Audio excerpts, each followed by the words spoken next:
Chapter 2. A Proposition in Scarlet Silk.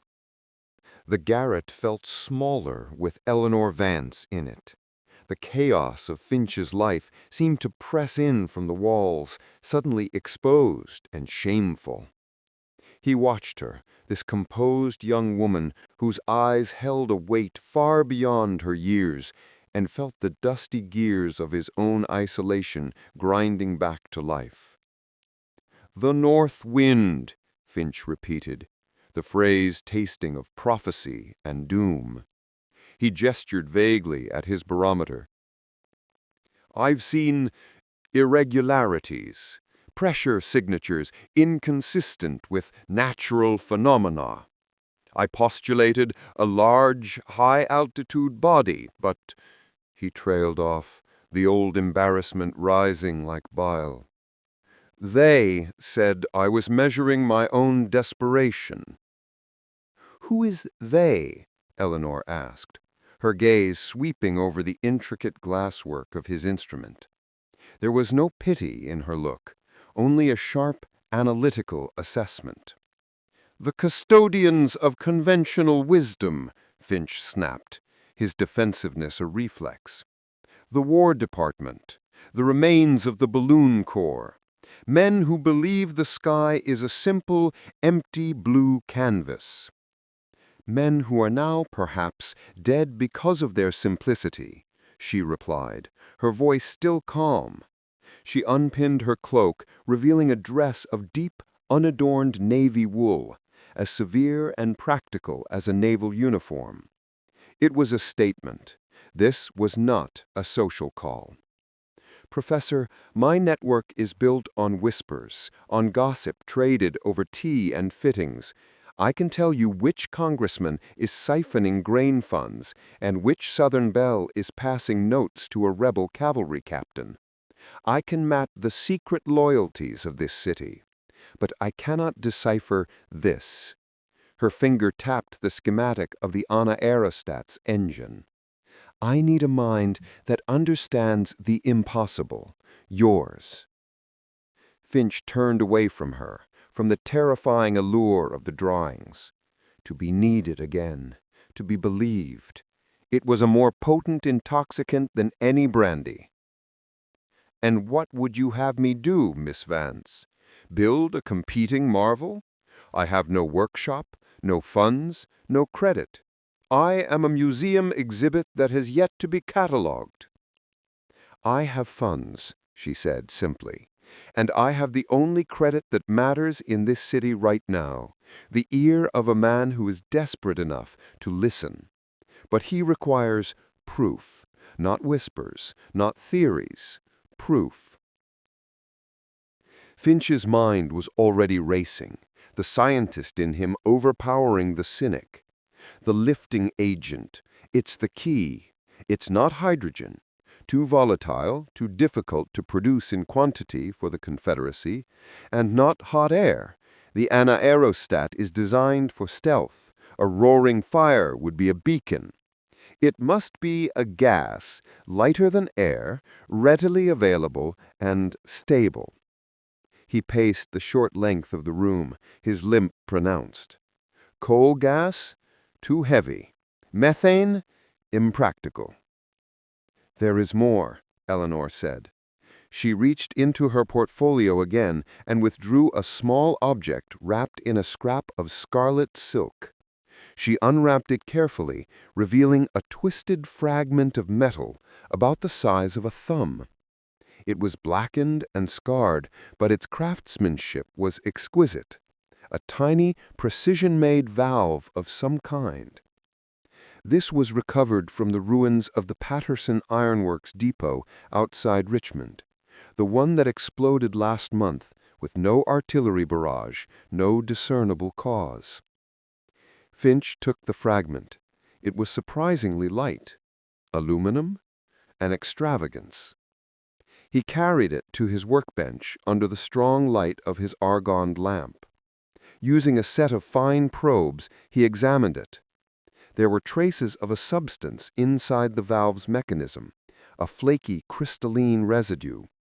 He scraped a minute sample onto a glass slide. "What are you doing?" Eleanor asked, coming to stand beside him. She smelled of lavender and cold night air. "Empirical observation," Finch murmured, adding a drop of clear liquid from a stoppered bottle. The residue fizzed violently, releasing a gas that smelled faintly, sickly sweet, like overripe fruit. He waved a hand, dispersing it. Ammonia? No, more complex. Then he took a clean probe, heated it in the lamp's flame until it glowed, and touched it to another speck of the residue. It did not burn. It did not melt. Instead, it seemed to sublimate, turning directly from a solid into a faint, colorless vapor with a startling hiss. A vapor that rose to the ceiling with unnatural speed. Finch stared, his blood running cold. It's not a lifting agent in the conventional sense. It's a compound, a solid-state reactant. When heated, perhaps by the steam from the engine, it undergoes a rapid phase change, releasing a vast volume of a superlight gas. He looked at Eleanor, his eyes wide with a horrifying awe. "Miss Vance, this is decades ahead of its time. The mind behind this is not merely brilliant, it is revolutionary." "His name is Dr. Alastair Fontaine. You know him." The name struck Finch like a physical blow. He staggered back a step, his hand gripping the edge of the workbench for support. The memories flooded back, vivid and painful. A lecture hall in Charlottesville, years before the war. Two young men, both passionate, both arrogant, debating the future of flight. "Lift is a matter of displacement, Finch, not combustion. You are a mere balloonist, a leaf on the wind. I speak of commanded flight, a vessel that is master of the air, not its slave." "And what will pray and tell power this mastery, Alastair? Wishing thinking? A new philosophy of chemistry, the liberation of latent forces, the ether made tangible." They had been rivals then, enemies. Fontaine's ideas were too radical, too unproven. He had been denied funding, humiliated. He had left for Europe, vowing to prove them all wrong. He had vanished into the simmering cauldron of the continent and reappeared, it seemed, in the service of the Confederacy. "Fontaine," Finch breathed. "He always said he would build a ship that could sail the jet streams, that could strike from the stratosphere itself." "He has," Eleanor said. "And he holds a grudge against the union that spurned him. But more than that, he holds a grudge against you, Professor. Our sources indicate he considers you the one man who might grasp his method. He sees you as his true rival." A cold knot tightened in Finch's stomach. This was no longer an abstract military problem. It was personal. Fontaine had built the machine Finch had only dreamed of, and he was coming for him, for Washington, for everything. There was a sudden, loud rapping at the door. Not a deferential scratch, but the hard, imperious knock of authority. Finch and Eleanor froze, their eyes meeting. In that shared glance, a pact was silently forged. The world outside this room was now their shared enemy. Finch shuffled to the door and opened it. Standing in the dim hallway were two men. The first was tall and broad, wearing the dark blue frock coat and severe expression of a War Department official. The second was a Union Army captain, his uniform crisp, his hand resting casually on the butt of his revolver.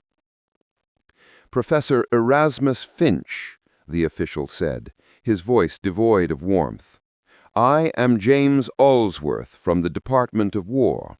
We need to speak with you. It concerns a matter of aerial phenomena." His eyes slid past Finch and locked on to Eleanor Vance. A flicker of recognition and then of profound irritation passed over his face. "Miss Vance," he said coldly, "I should have known. The secretary warned me you'd be sniffing around this fantasy." "It is no fantasy, Mr. Allsworth," she said, her voice cutting through the tense air. "And the professor has just identified its architect. If you are here to dismiss him again, then you might as well order the evacuation of the city now." She turned to Finch, her gray eyes holding his. "Show them the fragment, Professor. Tell them about the gas." Finch looked from the skeptical official to the determined spy and then down at the twisted piece of metal in his hand. He was a man pulled from the shadows, his crackpot theories suddenly the only thread holding back the darkness. He took a deep, rattling breath. "Gentlemen," he said, his voice finding a strength he had not used in years, "you had better come in. The sky, I am afraid, is about to fall."